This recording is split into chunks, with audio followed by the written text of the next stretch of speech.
South Carolina. Dirty state in here. And you're watching 13 o'clock live. It's an interesting night here in South Carolina. I've heard some wood knocks. Heard some strange sounds. The dogs are howling in the distance. And my other phone is turning down, doesn't it? Yeah. I got that. Okay. Hey, I'm live. Wow, that's cool. I wonder if anybody's actually going to join me. I'm going to play a few tunes from my good friend Pat McCormick with Risk, Thrill, Factor. The theme from my old show, 13 O'Clock Live, which will be returning probably on Saturday nights really soon. I'll be doing 13 O'Clock Live on Saturdays and doing these pop-up shows through the week. I'm Wolfman Dan. Enjoy the show.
That was Pat McCormick. You'll find his link in the chat. Be sure to check out my friend Pat McCormick on the Golden Rage of TV.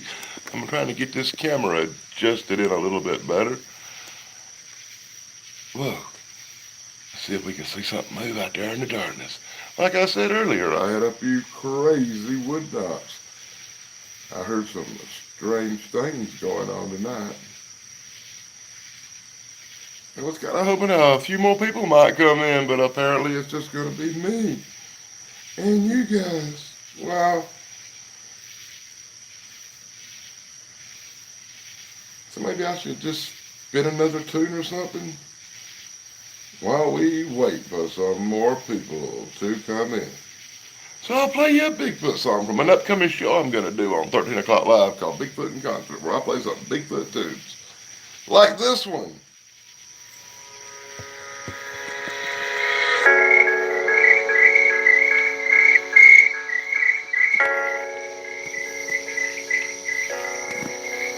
Deep in the woods where the mysteries grow, there's a place where nobody goes. And if you decide to go there alone, beware of the beast that makes it his home.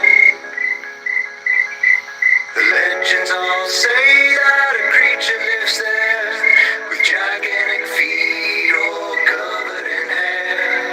And those who have seen it just run away scared. It looks like a man that's been crossed with a bear. Deep in the unknown, far away from home, something strange just can't be explained. Be careful where you roam. Welcome to the show.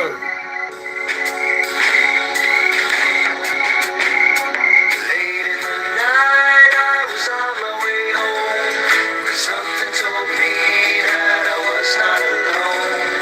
Suddenly there, I was caught by surprise.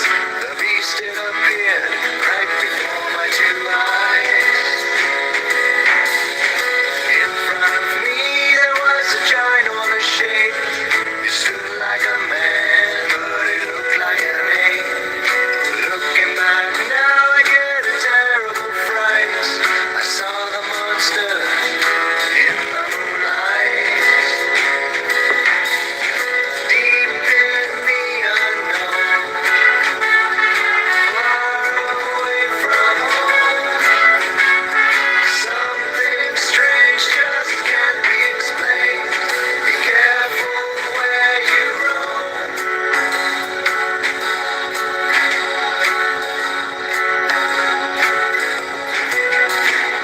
I'll never forget what I saw there that night. Some things you see get stuck in your mind. My brain said to run, but my body did freeze. I'll never forget the size of his feet. Deep in my soul, I had a terrible hunch that I had a date with the monster for lunch. I never found out if the hunch was correct, 'cause something occurred that I did not expect. Before I knew what was going on, with a few giant steps, the monster was gone. Now I'm not the type to leave someone scared, but let me tell you, it's out there somewhere.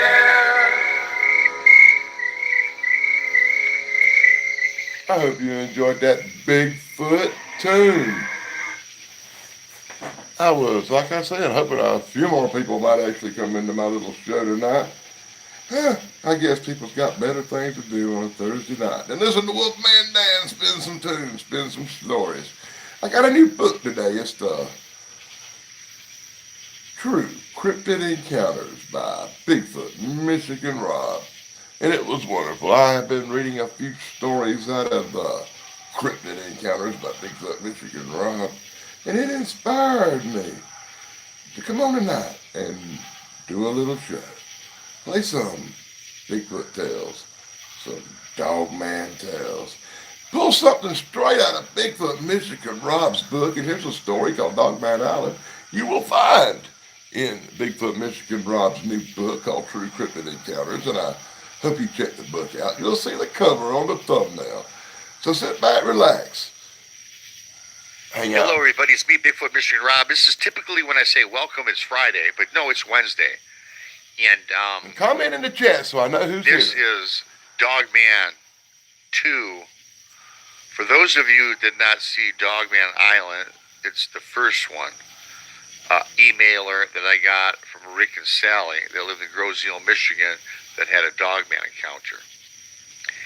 I do recommend that you watch Dogman 1, but if you're already watching this, well, you'll be able to figure out the story. It's just that Dogman 1 is more in depth. It's a 17-minute video. This is an email that was sent in not 10 days later after the premiere of Dogman Island. I got a response back. There was questions that I had wanted asked of the original emailer, so he responded. So I've been sitting on this for 2 months. So this is it. I hope you enjoy this. It's awesome story. Again, it's called Dogman Island Part 2, The Aftermath, New Terrors. And this is the email that I received. I'm going to read you part of it. I received this email from Rick and Sally 10 days after the premiere of Dogman Island. I quote the opening email. Rob, this is Rick. It is funny on the first email that I sent you that I only mentioned my wife Sally's name. I do apologize for that, as I was so immersed in telling you the story. I will email you this story, but would it be okay to call you on the phone and join in a speaker conversation along with Sally and myself over the phone? Perhaps you can record it and ask questions. I only ask that you do not post or make the recording public, but just tell the story like you did with Dogman Island. You did a great job and a great storyteller, and you did do Sally and myself justice. Thank you for that. As you recall, the story took place in 1981 after our purchase of the home in 1979. At the time, we were both 25 years old. Today, 44 years later, we are the ripe old age of 69 and still need to remain anonymous as our family holds prominent positions in the community. We have a most successful family business dating back to the 1940s, and our esteemed name is still affluent and respected. Breaking our silence publicly could, I fear, ruin our established name. I trust you, and I want you to finish the story. That was signed by Rick. Again, everybody, just a quick note, I recommend that you do watch Dogman Island just so you can get the full story. This will make sense to you guys that haven't seen it, but much more enjoyable if you saw the first one. And I'll give you a brief synopsis of Dogman Island. This is a couple, Highland in Groseal, Michigan. A house, on an island in Groseal, Michigan. They heard howls in their basement cellar, wine cellar. They found a wall. It was hollowed out. Behind the wall was a tunnel. And you guys, this tunnel went underneath the Detroit River, where they came across oversized wolf-like prints. Upon further investigation, they lived on the river, and across from the river was another island. And the cellar and this tunnel that they walked through, it lined up perfectly to the island across from their home. And they went and investigated it, and they discovered a Dogman, and they had a telepathic communication with it. So again, you can see all that on Dogman Island. Go check it out. So I'm starting Dogman 2. The start, Dogman Island, The Aftermath. So, as many of your viewers asked, as I noticed in the comments, is if we sealed off the tunnel. The answer is hell yes, Rob. As soon as we got back from the island, we were so disturbed at our encounter that we put the home up for sale a week later and sealed the tunnel. Being that we are prominent to the island, we decided to stay on Groseal, but just to leave the original home. Yet at the same time, Sally and I knew that our investigation of these Dogman creatures needed to continue. 5 months later, we completed the sale of our home and purchased a newer home, a more modern home, 3 miles up the coast. We still had a view of what you, Rob, so eloquently coined the name Dogman Island. Sally and my work was yet to be completed, as we still needed answers. As a young and vibrant, adventurous couple witnessing these creatures. Upon settling into our new home, we waited approximately 6 months before taking our trip back to Dogman Island. We carefully planned our trip, and I was able to entice a friend of ours who was an established hunter and tracker. We, for the purpose of the story, will simply call him Bob. We explained to Bob what we had experienced. He is the only person in our circle of friends and family that we have told this, with, of course, the exception of telling you, Rob. Bob's first reaction to our encounter was, as expected, one of sheer reluctance and skepticism. He asked us to repeat our story over and over again. Then he said, finally, "Okay, Rick, Sally, I have known you both and the family for many years, and I do not believe you to be making up a tall tale. I believe you." Bob went on to explain that he believes that such creatures do exist. He was a firm believer in Bigfoot and recalled the stories of bipedal dog-like creatures that roam the state of Michigan. But the stories were not reported compared to Bigfoot. Now you have to remember, this is 1982, and the first reported Dogman sighting was in 1987 in Wexford, Michigan. So Bob was really ahead of his time when it came to this field of study.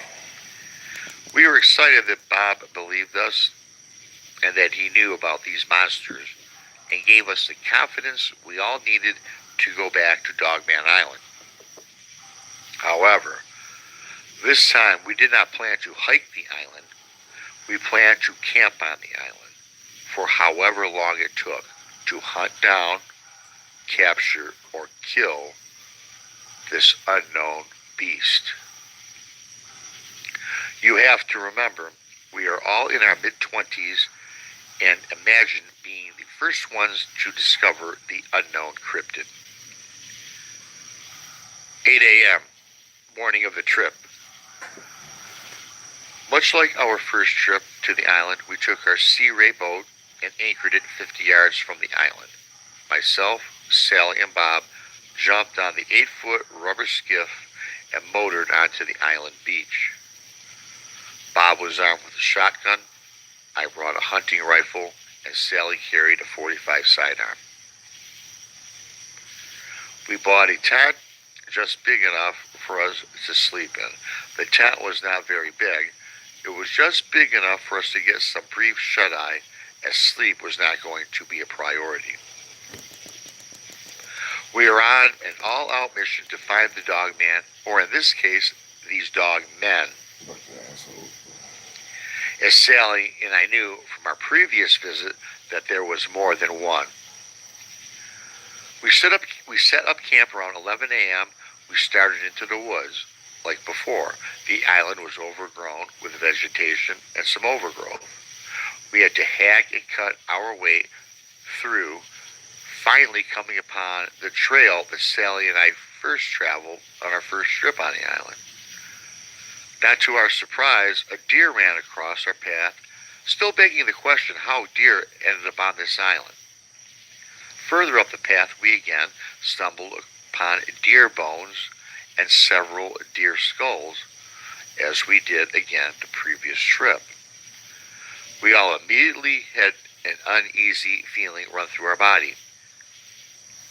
Bob was amazed at these findings, especially for the size of the island, which was only the size of 4 to 5 football fields in both length and width.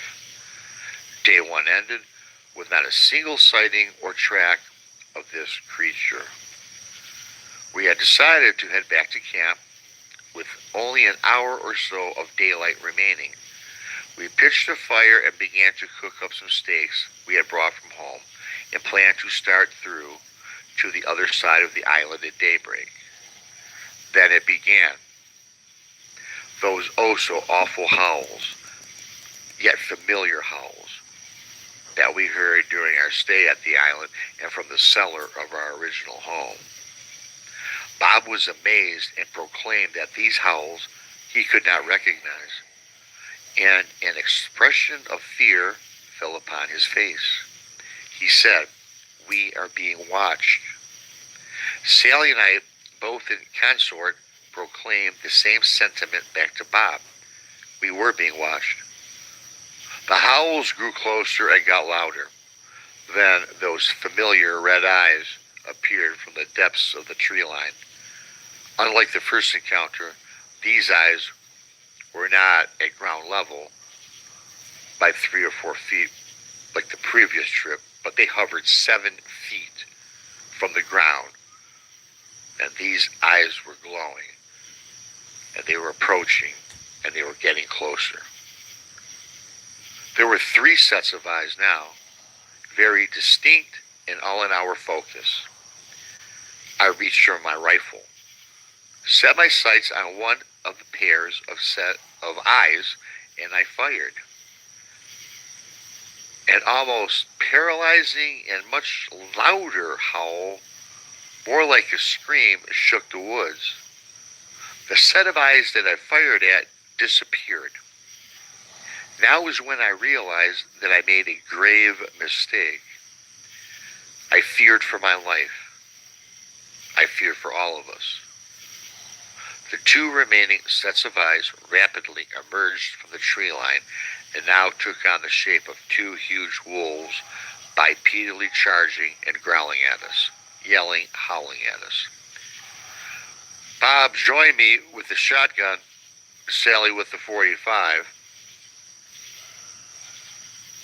I armed with the rifle. We sat back, we aimed, we fired at these wolf-like creatures.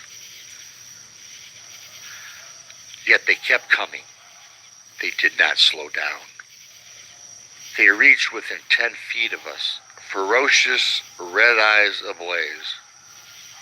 Then, in an instant, these dogmen seemed to evaporate into steam. The howls stopped, but in replacement of the howls was a clear and distinctive human voice that retorted, "Leave while you still can." Much like the telepathic voice heard not a year ago. But this voice was not telepathic. All 3 of us hear the message, and the voice was audible to all of us.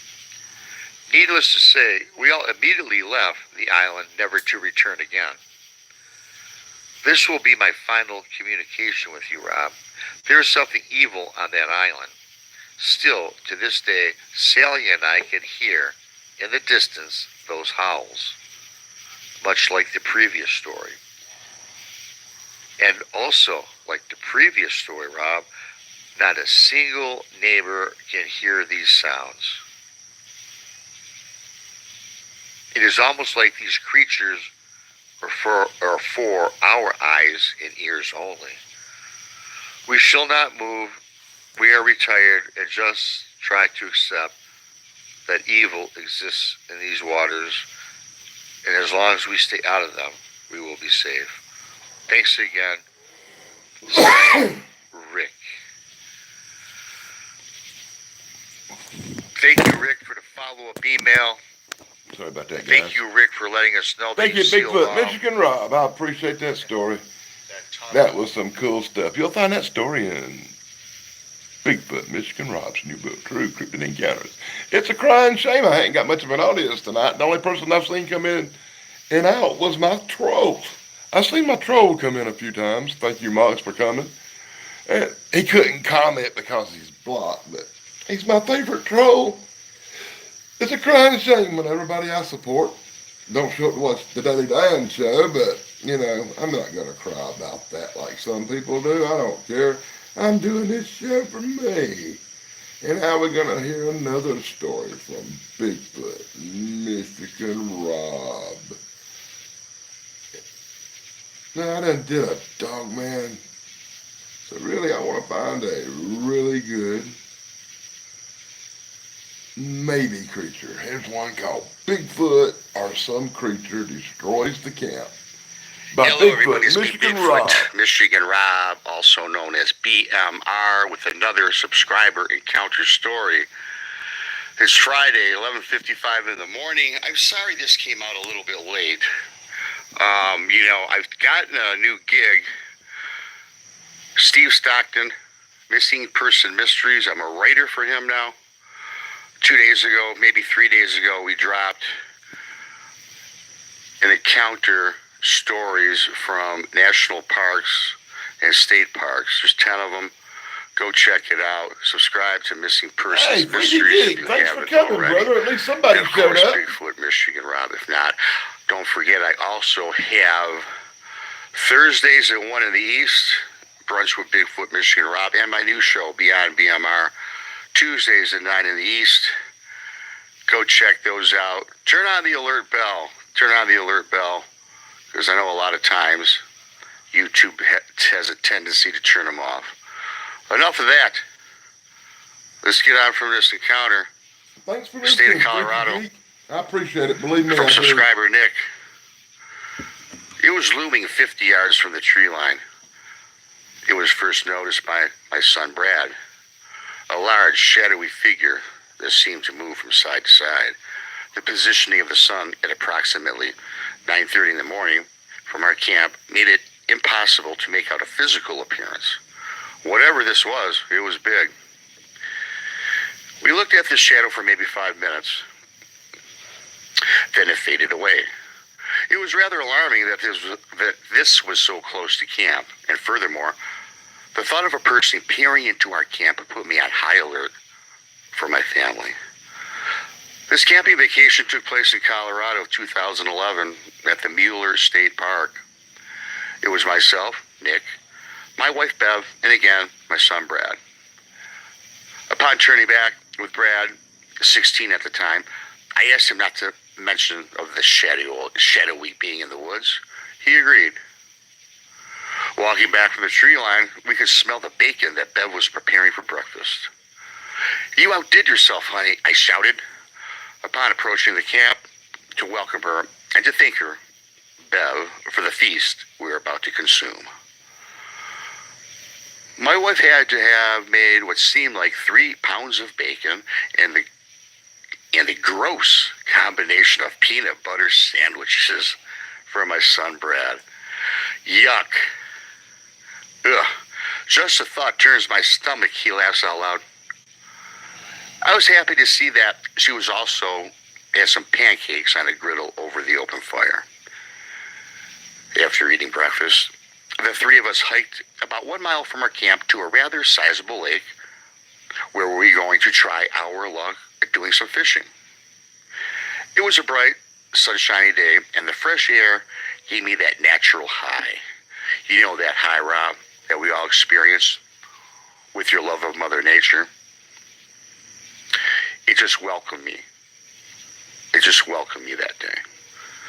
After several hours of fishing, we were delighted to catch an assortment of rainbow trout, some northern pike, and perch. Bev would have her hands full, for sure, in preparing a mouth-watering feast. Upon packing up our gear, we heard some rustling from the tree line. An unfamiliar howl was vocalized, and a rock swooned down from the inside the woods, landing about 10 feet from my son Brad's feet. Panically, I yelled back towards the tree line, and I exclaimed rather loudly, "Who's there?" There was no reply. All of us somewhat frazzled at both the unusual howl, a pitching of the rock, we gingerly made our way back to the campsite. Our fears became heightened upon returning back to camp, as the entire campsite appeared to be vandalized. The tents were tattered and torn, sleeping bags strewn about. Everything we brought was literally littered all over the camping area. The only thing that was missing, however, was the leftover bacon, peanut butter, and the rest of the food that we had brought. My wife broke down and started to cry. Brad tugged at my shirt, motioning me to the tree line, and there it stood. The huge, shadowy figure from earlier in the morning, standing there. The only thing different about this was glowing red eyes. Rob, I had never experienced eye shine during the day, and I do not even think it's possible to see eye shine during the day. Not to mention that glowing red color. I can't say for sure what destroyed our campsite, and I'm also guessing this creature followed us down and likely was watching us while we sat fishing all day. Rob, this is very disturbing. Once again, signed, loyal subscriber, Nick. You know, wow. That, you guys, that kind of gives me the creeps. I don't know about you. He makes mention about the shadowy figure earlier during the day. Makes mention about the bacon, the peanut butter, the smell, I'm sure. You know, we've all heard about Bigfoot and bacon, Bigfoot and peanut butter. A lot of people leave these in gifting sites for Bigfoot, which I clearly don't recommend. That's my stance on it. Thing I can't figure out, I'm going to have to talk to some people that might be more knowledgeable. I don't think eye shine is possible during the day. Do you? You know, what's disturbing, too, is I'm thinking maybe this wasn't even a Bigfoot. The glowing red eyes. I don't recall even getting an encounter about glowing red eyes. I've heard about maybe greens and yellows, whites, off-whites, opaques. This, I don't know. It definitely was something. It was definitely a creature of some sort. It definitely was not human. And it was definitely a terrifying experience. Thank you all for listening. Don't forget to subscribe to Bigfoot to Michigan Rob. Subscribe to Texas Front Porch. We've got 6 shows per week. And that's my friend, Bigfoot Michigan Rob. I hope you enjoyed that little tale. I tell you what, Wolfman Dan says that little tale right there, it made the hair on the back of Daddy Dan's neck stand up. Oh, it got me good. What do you think about it? Let me know. In the comments in the chat, please. Be sure to chime in the comments in the chat. In the chat, I will answer any questions you have. Yes, if you have any questions, hey, how about we play a little musical interlude for a minute? We'll whip out a Bigfoot song for you. If I can find a good one, maybe. I got a couple saved for a show I'm going to be doing really soon. It's going to be 13 o'clock live, probably on a Saturday night. And I'm going to play some Bigfoot music for you.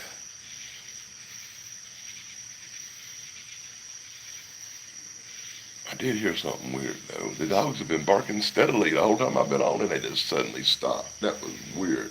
Check this tune out. I bet you never heard this one. There's a legend up north in the timberland of an ape-like thing that walks like a man. People try to track it, but it won't stay put. It's known by the name of Bigfoot. By the name of Bigfoot. Well, it's 9 foot tall with a 4-foot stride, and its feet alone are 8 inches wide. Some have even seen it in the neighborhood.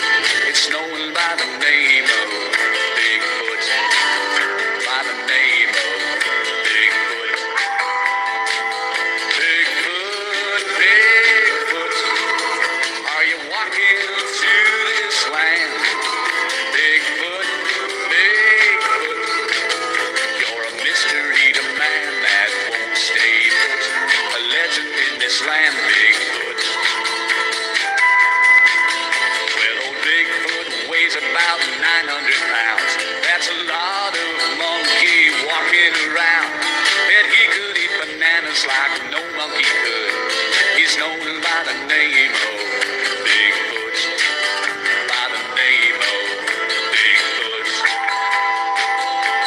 Safe man doesn't seem to have a home. Guess he likes just being free to roam. People try to track him, but he won't stay put. He's known by the name of Bigfoot. By the name of Bigfoot. Bigfoot, Bigfoot. Are you walking through this land? Bigfoot, Bigfoot. You're a mystery to man that won't stay put. A legend in this land, Bigfoot. You're a mystery to man that won't stay put. A legend in this land, Bigfoot. Bigfoot. Bigfoot. And that's the legend of Bigfoot. Did you enjoy that song? It's by a guy named Mel Blanc. He does a lot of Bigfoot tunes. Yes, he does.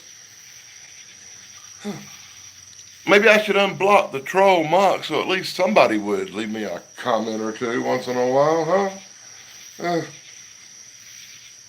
It just boggles my mind that you can get a lot of people one night checking you out, and the next time you do a live stream, 5 people show up. Wow. Hey, I appreciate the 5 of you that showed up, especially you, Freaky Geek. I really enjoy your stuff a lot. I think I'm going to get back to Bigfoot, Michigan Rob, and spin another yarn. Another yarn about a cryptid creature. What do you think? That'll give me time to go make me a great big double mixed drink, because I'm going to need one after this show, I think. So we're going to listen to Bigfoot, Terror at Mountain Fort River, and I'm pretty sure you might find this one in Bigfoot's Michigan Rob's new book called Real Cryptid Encounters. So sit back, light a candle, fire you up a stogie, and check out this tale from Bigfoot. Hey everybody, it's me, Michigan Bigfoot Rob. Michigan Rob. I've got a great encounter story for you from an email that I received. In fact, I put this at the top of the list. So please like, subscribe, Bigfoot Michigan Rob on YouTube. Last week, you guys didn't seem to like my Dogman of Idaho. Thunder Mountain Devil Dog, go check that out. It was pretty good. Maybe you missed it. Maybe the alert bell isn't on. That's it. Turn on the alert bell. You know, also Thursdays, 1 p.m. Eastern Standard Time, brunch with Bigfoot Michigan Rob. We go live, me and Tex. We interview researchers and experiencers. We're on like 5 days a week. Go check us out. Subscribe to Texas Front Porch, Bigfoot Michigan Rob. I do more than just this, tell encounter stories. We have live shows. We're on almost every day of the week. Enough of the marketing for the channels. This is a great, great, great story. I feel badly for this guy. And I'm going to get on with it. Terror at Mount Fork River. Before I knew that there was a club of no return. Helito, Rob, or hello. My name is Charles, and you can use my name if you wish. I have nothing to hide or be ashamed of. And I'm too damn old to be worrying about what some non-believers might have on their petty minds. So here we go. I'm of Native American and German heritage, precisely Cherokee and Choctaw, with a small amount of Irish, Scottish, and Bohemian thrown in the mix. I've always had a love for the outdoors, whether it be camping, hunting, fishing, or hiking. That is until this damn creature came and took it all away from me. I excelled in the Boy Scouts of America, football, baseball, and track. I worked as an oil field well service operator in the Texas oil field for 25 years. And then I went to work for the United States Postal Service and returned in 2017 after 33 years of service. Check that, 23 years of service. And so it begins. That day that I found out that there was a club of no return and that there was a giant creature known as Bigfoot. My encounter happened in 1974 and I was 21 years old. In 47 years, I never told anybody about this encounter, and I'm still dealing with PTSD. Now my encounter. I I needed some downtime away from my oil field job, so I planned a vacation to Beavers Bend State Park in southeast Oklahoma during the first week of March in 1974. My pregnant wife of 6 months and I had planned to tent camp on the site, Mountain Fork River, below the dam on Broken Bow Lake for 4 days. So I rented the farthest south tent site, which was only 30 yards from a cement dam on the river. This made the upper portion for swimming, better kayaking, and better fishing. We had just beautiful weather in the low to mid 50s and highs in the 60s. The first 2 days were just terrific. We had fresh fish for breakfast and dinner both days. On the morning of the third day, I got up at 5 a.m., made a pot of coffee, had 2 cups, and grabbed my tackle box, my rod, my reel, a 5-gallon bucket for the fish to put my catch in. Then I walked down to the cement dam where I'd fished the previous 2 days. This morning there was about an 8-mile-per-hour breeze blowing in my face from the southeast. The sun was just starting to rise when I made my first cast using an inline single spinner 1-ounce lure. After fishing for about 25 minutes, I had a 3-pound smallmouth bass and 2 rainbow trout of about 2 pounds each. I had planned on catching 1 more fish and then calling it quits. As I made my next cast, the lure hung up behind me on what I thought to be was a tree limb. So I turned, looking up to see where my lure had caught a limb, but all I could see was a wall of cinnamon brown hair about 5 feet from me. My lure had hung up upon the upper left chest of something that I didn't know existed. It was at least 11 foot tall, 5 feet wide across the shoulders, and somewhere between 1,100 to 1,200 pounds. Its biceps were as big as my waist. I had a 32-inch waist. My eyes moved up to its face. It had a conical shaped head. The eyes were as big as a Coke can and red. It was looking down at me and snarling. Its head looked to be at least 2.5 times the size of mine. I could not move, I could not feel, and I heard a very low growl that seemed to rattle my bones with a pressure all over my body that I can't explain. At this moment, Rob, I truly believe my life was over. I couldn't speak or scream, but I remember thinking, oh my God, I am so sorry for hurting you. Then, like turning off a light, everything went black and I passed out. I believe that was around 6:30 a.m. When I woke up, my watch read 7 a.m. I felt like I had been drained of all my energy and I had a terrible headache. I sat up shaking uncontrollably, looking around, and I saw that my tackle box had been smashed flat. My rod was broken into 4 pieces, and the three fish that I had caught were taken out of the 5-gallon bucket.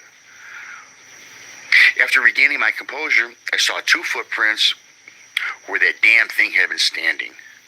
I had a measuring tape, so I measured both prints. They were 22.5 inches long, 10 inches across. The ball of the foot, 7 inches across.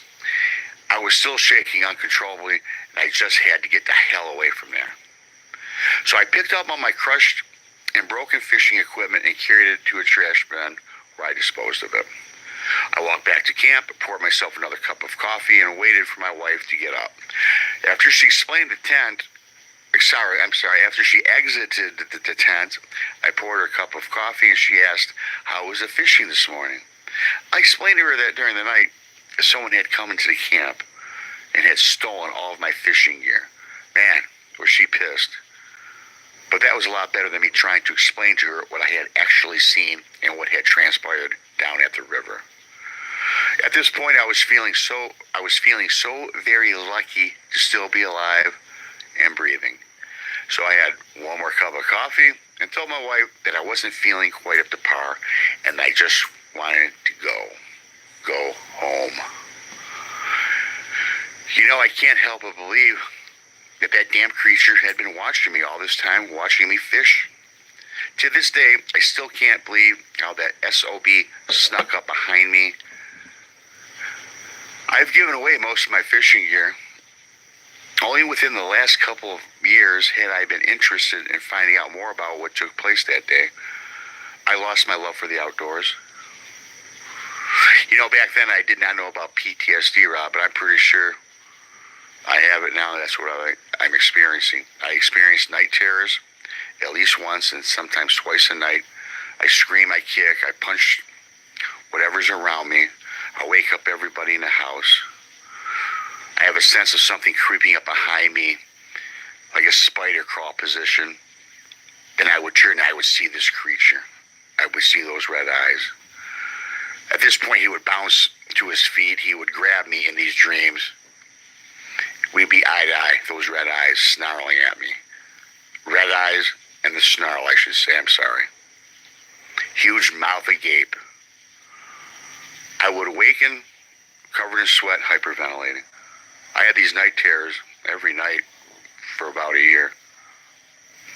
Now they come back maybe once a month over the last 46 years.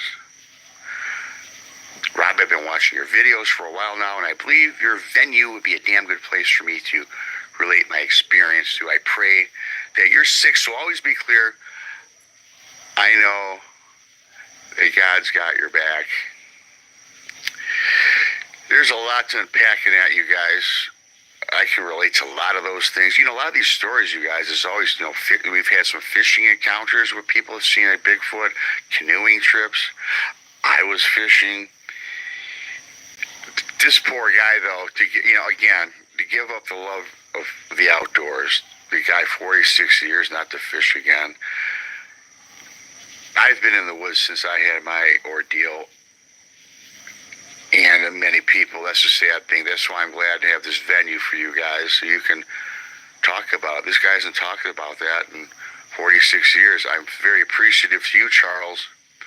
That's what this platform is about, this venue, this part of our show. I do more than that. As you guys know, if you have a Bigfoot encounter, any encounter, beyondbmr@gmail.com is where you can send it, and I will read it for you. Don't forget. And don't forget, if you have a Bigfoot encounter, send that to Bigfoot Michigan Rob. Hey, I want to welcome a couple of people, like my friend Derek from Paranormal Highway, Stevie B, and the Mogs is in the house. Everybody be sure to check out the links I put in the chat, and feel free to drop your own links. Hey, Mogs, give me a second. I got something special you might enjoy. It just might take me a second to find it real quick. And I want to welcome everybody who finally came in, because the first part of this show was really kind of depressing me. I thought I was going to be talking to me, myself, and that troll kid. Yeah, I know he was watching. He's always watching. Hey, Moggs, check this song out. Here's a song for you, man. I know you're going to like this. I thought it was so cool.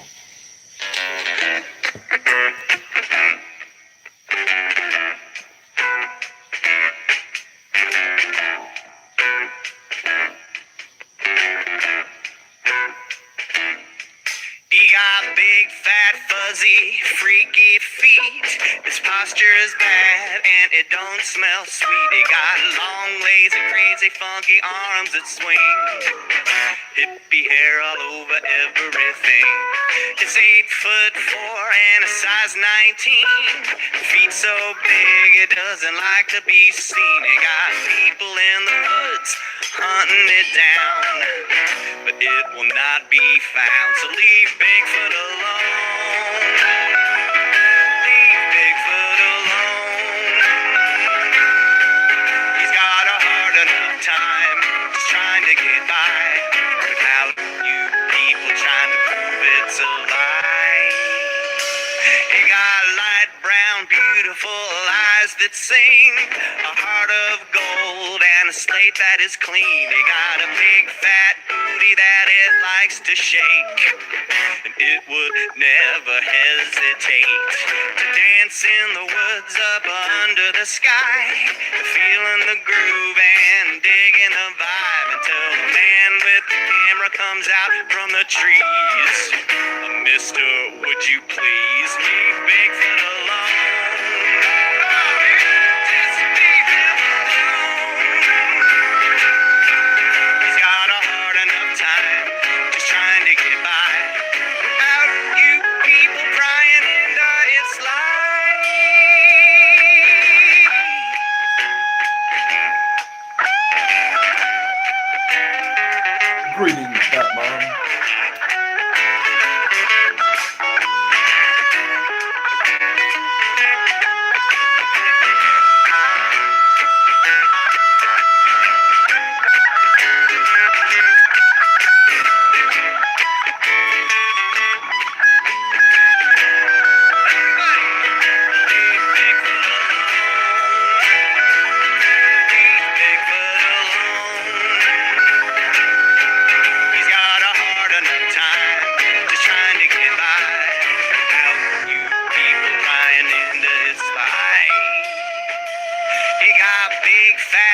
fuzzy, freaky feet. Its posture is bad and it don't smell sweet. It got long, lazy, crazy, funky arms that swing. Hippie hair all over everything. It's 8'4" and a size 19. Feet so big it rarely likes to be seen. It got people in the woods that it's hunting it down, but it will not be found. So leave Bigfoot alone. Leave Bigfoot alone. He's got a hard enough time just trying to get by without you people prying into its life. Just leave him alone. Leave Bigfoot alone. He's got a hard enough time just trying to get by without you people trying to prove it's a lie.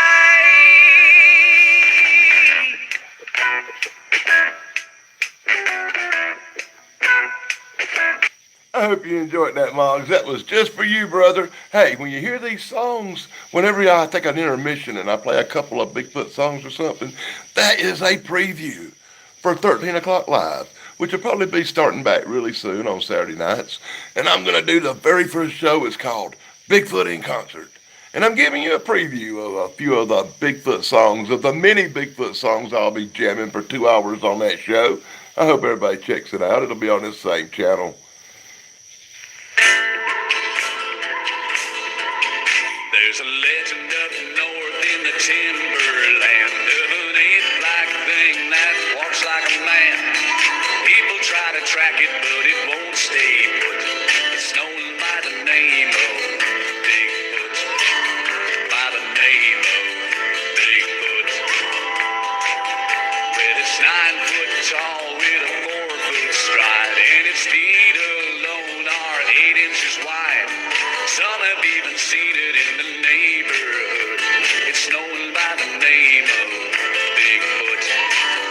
By the name of Bigfoot.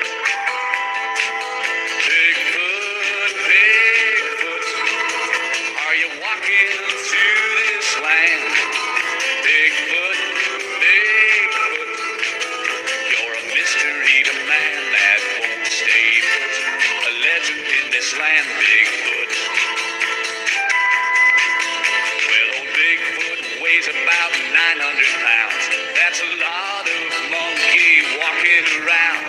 Bet he could eat bananas like no monkey could. He's known by the name of Bigfoot. By the name of Bigfoot. Well, they say man doesn't seem to have a home. Guess he likes just being free to roam. People try to track him, but he won't stay put. He's known by the name of Bigfoot. By the name of Bigfoot. Bigfoot, Bigfoot. Are you walking through this land? Bigfoot, Bigfoot. You're a mystery to man that won't stay put. A legend in this land, Bigfoot. You're a mystery to man that won't stay put. A legend in this land, Bigfoot. Bigfoot. Bigfoot. Bigfoot. I hope you enjoyed that brief musical interlude. That was kind of for my friend Moz, because I know he does the karaoke singing.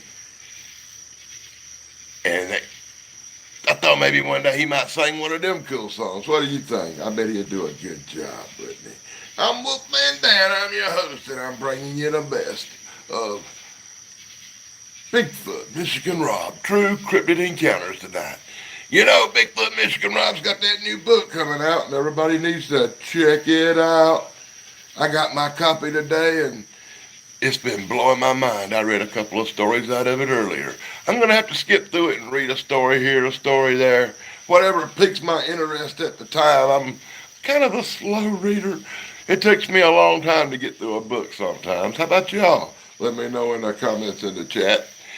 Good to see you, Freaky Geek, Bat Mom, Paranormal Highway, my friend Moggs, and Stevie B. Everybody coming out to check me out tonight. Makes me feel good that a few people actually stopped in here. Hey, check out this this one from Bigfoot, Michigan Rob. It's about a Mount Shasta Bigfoot encounter.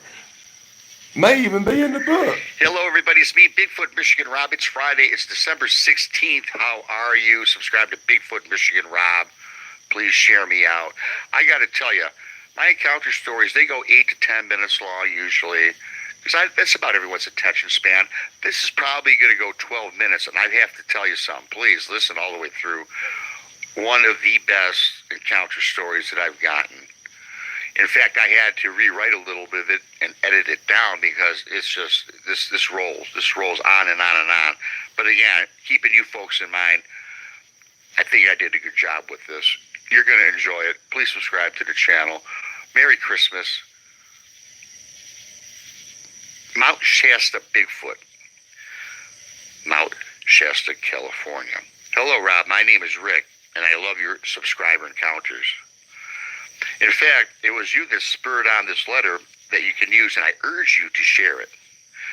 I have lived here for the past 15 years. My location is between Lake Siskiyou and Castle Lake Campground. I am somewhat of a loner, and where I live, you just can't beat it. Beautiful views of Mount Shasta in the background. The surrounding wilderness is all that I need. In a strange way, it keeps me alive for these past 15 years. I just turned 60 last fall and have not seen or heard from any of my family or friends during this time span. I am so lost in this world that I can't even tell you who is living or dead amongst my friends and family. I know. I sound like an odd bird. Kind of, Rick.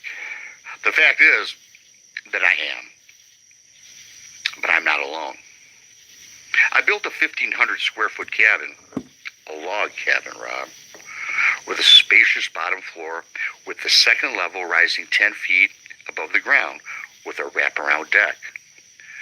I have views on a 360-degree turn. I have a very powerful telescope atop the deck with a high-resolution camera built into it. It helps get great shots of Mount Shasta and the wilderness that I live in. I was never in a big hurry to build my cabin. It took roughly 2 years to complete, as I would travel back into the town past Lake Siskiyou to stay with my really only friend, Ron. In fact, Ron owned a construction company, and off the books, he and some of the employees helped in the construction of my log cabin.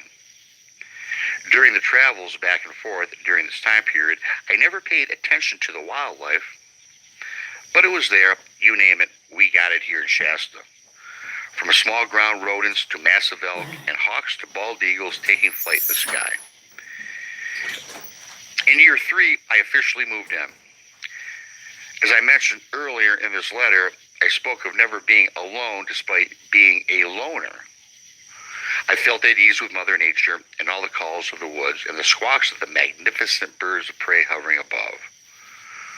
But soon I would find out it was not just the feeling of being one with Mother Nature that made me feel this way.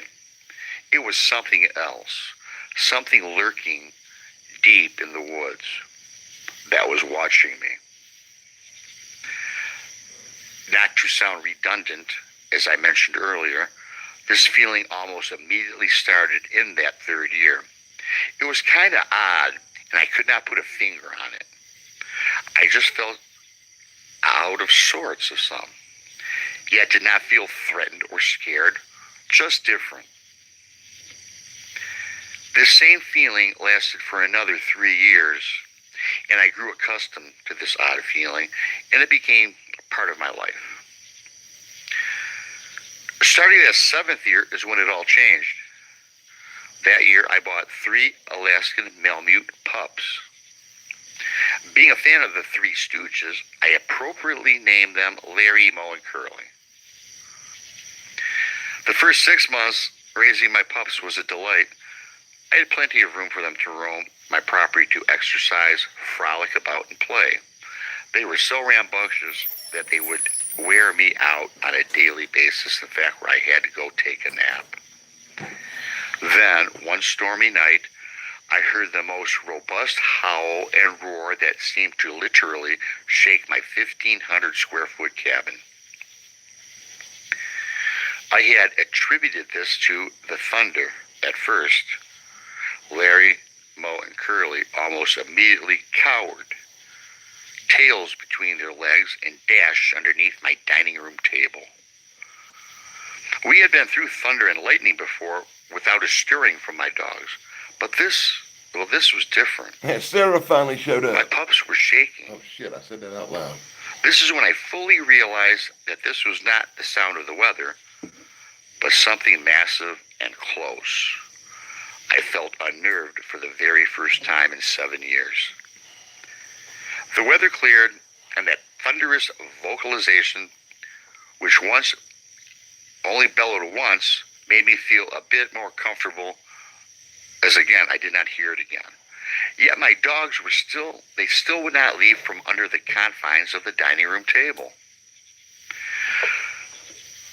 I always talked to my dogs like they were human and assured them everything was okay, and I left the cabin to scout about my property. About 50 yards to the south, I was astonished to see a set of huge human-like footprints. I was so amazed that I rushed back into the cabin to grab a tape measure. I could not believe the size as I measured a length of 22 inches long by almost 7 inches wide. The most bewildering part was the impression had 5 distinct toes. This was indeed an actual footprint. I almost immediately thought, this has to be Bigfoot. I have always known of the possibility that these creatures exist. I even heard the tales over the years with my monthly trips back into town to get supplies, but never really thought much of it. Like most, I imagine and continue about life. My mind started to wander as maybe Bigfoot does exist, and maybe that was the source of my feelings of being watched. But I needed more evidence, and I took up Bigfoot hunting in my area. For the next 4 months, I read up on Bigfoot and started to follow some well-known researchers. My favorite was that of Ron Moorhead and the Sierra Sounds. He talks of these creatures being flesh and blood with an innate ability to perhaps be interdimensional. I found this in his book, The Quantum Bigfoot. I also need to add that the loud howl that stormy night never returned, and not a single footprint appeared on my property thereafter. In fact, I became frustrated finding no evidence during my 4-month research project. I decided to take a week off to re-energize my body and mind. During this week off, I started to forget about Bigfoot and just dropping this whole phenomena. Then one night, around 6 p.m. on a very clear and calm evening, the thunderous roar returned, and it seemed closer. My pups, now about a year old, rushed beneath the dining room table as they did during the previous storm. I looked out onto my property where I thought the roar came from and saw nothing. I then petted Larry, Curly, and Mo, and went to the top deck where my telescope was to scan the area. Being that this was much higher, I hoped to get a glimpse of something. I panned the tree line for 15 minutes or so and saw nothing. Then that thunderous roar came again. I believe I pinpointed the direction of the howl and swung my telescope in that area. Again, nothing. I turned back and headed downstairs to check on my Malamutes, and before I get to the bottom of the staircase, all 3 dogs started howling like I had never heard before. But their howl was that of fright. Not knowing what to do, either check on my dogs or run back up to my telescope, I decided I needed to run back upstairs. Earlier in this letter, Rob, I made mention that my deck is 10 feet above ground. When I got back to the top of the stairs, I went straight to my telescope.